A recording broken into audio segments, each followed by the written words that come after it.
students, how are you? I hope you are safe in your home. Welcome in your online classes. We will discuss about chapter 1, resources. What is mean of resources? कि resources क्या है? Resources, यहाँ पे हम resources संसाधन, उसकी dear value कि उसकी हमारे जीवन में क्या वैल्यू है। फिर हम यहाँ पे नेक्स्ट टॉपिक पढ़ेंगे टाइप्स ऑफ रिसोर्सेज कि रिसोर्सेज के क्या प्रकार हैं, कितने तरह से रिसोर्स संसाधन जो होता है वो हम लोगों तक आता है। फर्स्ट है नेचुरल रिसोर्सेज, सेकंड है ह्यूमन मेड रिसोर्सेज, थर्ड है ह्यूमन रिसोर्सेज। नेचुरल रिसोर्सेज जो हमें प्रकृति से, जो प्रकृति हम लोगों को संसाधन उपलब्ध करवाती है उसको हम नेचुरल रिसोर्सेज कहते हैं। सेकंड ह्यूमन मेड मनुष्य के द्वारा बनाए गए संसाधन जिनको हम हमारे दैनिक जीवन में इस्तेमाल करते हैं। थर्ड है ह्यूमन रिसोर्सेज मानवीय संसाधन जो मानव के लिए उपयोग में लाए जाते हैं। अब यहाँ पे ये तो 3 पार्ट्स हो गए।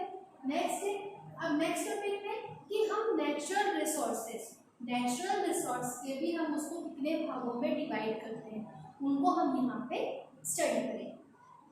फर्स्ट है classification on the basis of level of development कि डेवलपमेंट के आधार पर, विकास के आधार पर हम उसको कितने भागों में डिवाइड करते हैं कि basis of level development according to actual resources and potential resources.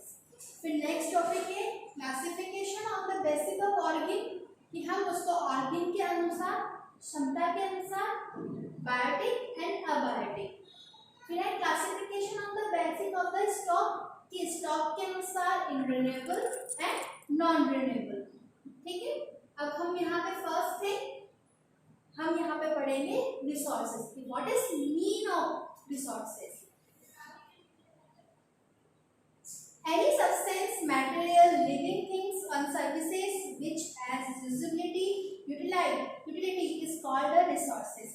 कि any substance, कोई भी वस्तु या कोई भी मटेरियल, लिविंग थिंग्स या कोई भी सर्विसेज, कोई भी सुविधा जो हमें यूटिलिटी, जो हमारी आवश्यकताओं को और मजबूत करती है उसको यूटिलिटी इज कॉल्ड रिसोर्सेज, उसको हम संसाधन रिसोर्सेज कहते हैं। इन अदर वर्ड, दूसरे शब्दों में हम कह सकते हैं anything that can be used to satisfy a need is a resources कि मनुष्य अपनी आवश्यकताओं को पूरा करने के लिए जिन वस्तुओं का प्रयोग करता है उसको रिसोर्सेज कहा जाता है। ठीक है, एंड नेक्स्ट टॉपिक है रियल वैल्यू कि क्या वैल्यू है कि it is utility and usability which makes an objects and substance a resources कि जो संसाधन, जो वस्तुओं को मेक्स, जो अच्छा बनाता है, these things become resources only when they have some value कि हर जब कोई वस्तु को हम यूज करते हैं, इस्तेमाल करते हैं तो हर एक वस्तु की कुछ ना कुछ वैल्यू होती है, उसकी कुछ ना कुछ गुणवत्ताएं होती हैं। A substance used and utility gives it value कि उसकी स्थिरता ही उसको मजबूता प्रदान करती है। Value means what? Value means कि उसकी शक्ति, क्षमता।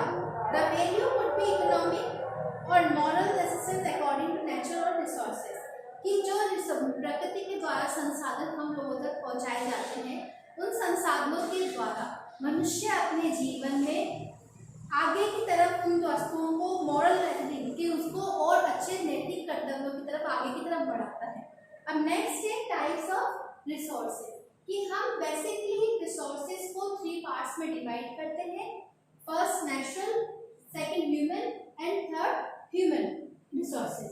अब यहाँ पे हम पढ़ेंगे फर्स्ट टॉपिक में कि आपको बता दूं कि नेचुरल रिसोर्सेज क्या होता है कि natural resources are those resources which are directly drawn from nature and used without modification कि वो संसाधन जो प्रकृति के द्वारा सीधे तौर पर हम लोग उपलब्ध करते हैं या जो जिसको कोई मॉडिफिकेशन, जिसमें कोई आधुनिकता नहीं होती, जैसा प्रकृति देती है उसको हम वैसे ही धारण करते हैं, उसको हम नेचुरल रिसोर्सेस कहते हैं। Natural resources are useful raw material, कि नेचुरल रिसोर्सेज प्रकृति संसाधन जो होते हैं are useful raw materials, raw material जो कच्चे माल हम लोगों को, खनिज तत्व जो हम लोगों को मिलते हैं, that we get from the nature directly, जो हम लोगों को प्रकृति के द्वारा सीधे तौर पर मिलते हैं। जैसे कि for example air we breathe, हमें सांस लेने के लिए हवा प्रकृति उपलब्ध करवाती है। वाटर इन रिवर्स, नदियों में पानी उपलब्ध करवाती है, जिसको हम पीकर अपनी आवश्यकताओं को पूरा करते हैं। अब नेक्स्ट टॉपिक आता है classification on the basis of level development, कि विकास के आधार पर संसाधनों का हमने वर्गीकरण कितने भागों में किया है, 2 पार्ट्स में, actual resources and potential resources. Actual resources कि these those resources whose quantity is known are actual resources, कि ये हमें जितनी मात्रा में है उतनी ही मात्रा में ये हम लोगों को मिलती है। These resources are being used in the present, और इनका इस्तेमाल हम हमारे वर्तमान में कर सकते हैं। For example rich deposit of coal in rural regions of the Germany and petroleum in West Asia, कि कोयले की जो है खदानें जो रूरल रीजन्स ऑफ जर्मनी के रूरल क्षेत्र में, एंड पेट्रोलियम जो हमें वेस्ट एशिया के उसमें मिलते हैं। अब नेक्स्ट है पोटेंशियल मीन्स ये होता है कि हमने इसका इस्तेमाल किया, लेकिन अब इसका हम लंबे समय तक इसका दोस्त entire quantity is not now, कि हमें ये नहीं पता अब इसको जब भी हम इस्तेमाल करेंगे तो ये खत्म होने का उसको बहुत लंबा प्रोसेस होता है, कि बहुत लंबे समय तक हम उसको, हमारे पास उसके संसाधन के स्रोत हैं लेकिन हम उसको यूज नहीं कर पाते। जैसे कि हम रहते हैं राजस्थान जहाँ पे विंड, हवा का दबाव बहुत ज्यादा होता है, लेकिन यहाँ पे हम चाहे तो हम यहाँ पे विंड एनर्जी से हम यहाँ पे बहुत अच्छा कर सकते हैं, लेकिन हम उसका इस्तेमाल ज्यादा नहीं कर पाते, तो वो होता है potential resources. These resources are those whose entire quantity is not known, कि हम ये नहीं जानते कि हम इसका इस्तेमाल कितना उससे कर सकते हैं। These resources are not being used today, कि इसका इस्तेमाल हम आज नहीं करते। एक्चुअल रिसोर्सेज तो हम इसका इस्तेमाल, कोयला है इसकी खदान निकली तो हम उसका इस्तेमाल आज से ही करने लगते हैं, लेकिन जो पोटेंशियल रिसोर्स होते हैं उनमें हम उसका इस्तेमाल वर्तमान में, प्रेजेंट में नहीं करते। Use today because of lack of advance level of technology which may help in drilling them out और पुट इनटू यूज, कि इसको निकालने के लिए, हर प्रकार से इसको करने के लिए इसमें बहुत प्रोसेस होता है, जो हम वर्तमान में इसका यूज ना करके हम आने वाले समय में, या इसको बनने में एक बहुत लंबा समय लगता है। नेक्स्ट है classification on the basis of organs की उसकी फर्स्ट है जैविकता के आधार पर, तो देखा जाए तो फर्स्ट है अबायोटिक एंड बायोटिक। अबायोटिक अजैवीय रिसोर्स संसाधन, these resources are non living, कि ये अबायोटिक मीन्स होता है अजैवी मीन्स जो नॉन लिविंग, जो सांस नहीं लेते, जो अपना भोजन खुद नहीं बनाते, वो नॉन लिविंग। तो जो these resources are non living, for example जैसे कि सॉइल्स, रॉक, मिट्टी है, रेत है, चट्टानें हैं, ये अपना भोजन खुद बनाती है नहीं, ना ही प्रकृति से उसको ग्रहण करती है। जो soil, rocks, minerals, mode of transport जैसे कि यातायात के अलग अलग प्रकार हैं, बुक्स है, फर्नीचर है, इवन कि अभी आपके हाथ में जो पेन है वो भी एक नॉन लिविंग थिंग्स है। फिर नेक्स्ट है बायोटिक रिसोर्सेज। बायोटिक रिसोर्सेज जैवीय resources, these resources are living things, कि ये हमें लिविंग थिंग्स, ये हमें जीव, जो लिविंग थिंग्स होते हैं, जो सांस लेते हैं, अपना भोजन खुद बनाते हैं या अपना भोजन प्रकृति से सीधे तौर पर ग्रहण करते हैं, वो होते हैं biotic resources. These resources are living things, for example plants and animals। Plants and animals, अपना भोजन लेते हैं, एनिमल्स प्लांटों को खा के अपना भोजन लेते हैं, तो ये होते हैं बायोटिक रिसोर्सेज। नेक्स्ट है classification on the basis of stock. उसकी क्षमता के आधार पर, कि क्षमता के आधार पर हम संसाधनों का वर्गीकरण टू पार्ट्स में, दो भागों में करते हैं। फर्स्ट है रिन्यूएबल, सेकंड है नॉन रिन्यूएबल। रिन्यूएबल होता है नवीनीकरण, नॉन रिन्यूएबल नवीनीकरण संसाधन होते हैं जिनका these resources are one which get renewed, कि हम इसको दोबारा बना सकते हैं, कि आज हमने इसका इस्तेमाल किया उसको हम दोबारा रिन्यू कर सकते हैं। Some of these are ultimated are not affected by human activity। अब कुछ ऐसे होते हैं जिनका मानवीय गतिविधियों पर उसका सीधा प्रभाव नहीं पड़ता। For example solar and wind energy. Solar सौर ऊर्जा और विंड एनर्जी पवन ऊर्जा जो होती है वो।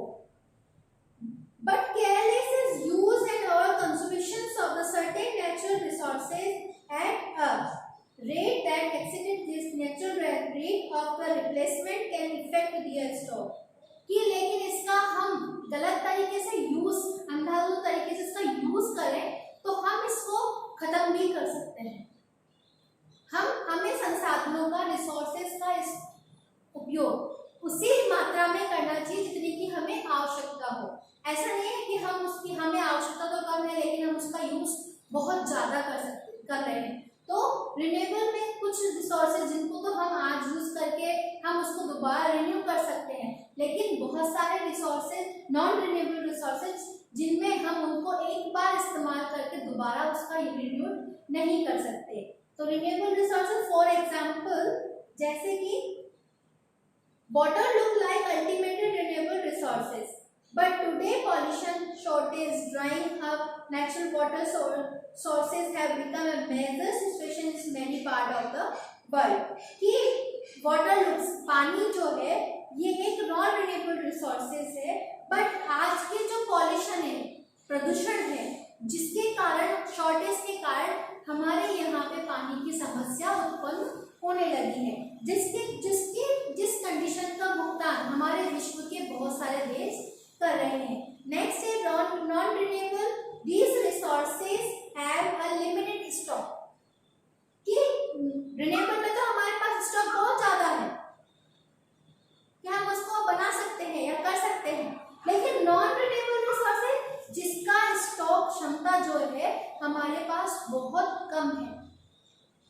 If these stocks are exhausted, it may take thousands of years to get renewed। कि हम इसका इस्तेमाल करते हैं और हमने इसको यूज किया, लेकिन इसको जब ये खत्म हो जाएगा तो इसको दोबारा बनने में हजारों साल भी लग सकते हैं। This period is much more than human life spans। This is considered non-renewable resources। For example, coal, petroleum and natural gases। कि कोल है, कोयला है, कोयले की खदानों से जब कोयला निकलता है तो हम उसको पूरा ही निकाल लेंगे। ऐसा थोड़ी कि कोई फैक्ट्री वगैरह कोयले को या पेट्रोलियम को बना लेंगे, नहीं। ये जितनी सीमा में, जितनी मात्रा में हम लोगों के पास में है उतना ही हमें मिल रहा है, लेकिन जैसे जैसे आगे इसका हम इस्तेमाल अधिक से अधिक करते रहेंगे तो ये खत्म हो जाएगा, और इसको अगर दोबारा बनना होगा तो इसको दोबारा बनने में बहुत लंबा प्रोसेस होता है, जो बहुत हजारों साल उसमें लग जाते हैं उसको बनने में। इसीलिए non renewable and non renewable. Next thing, I think all students clear this topics, ठीक है। And I repeated resources and there values, types of resources, natural resources, human made, human resources। I repeat it again, classification on the basis of level of development, actual resources, potential resources। Second thing is classification on the basis of organs, abiotic resources and biotic resources। Third topic is classification on the basis of stocks, first renewable resources, then second is non-renewable resources। And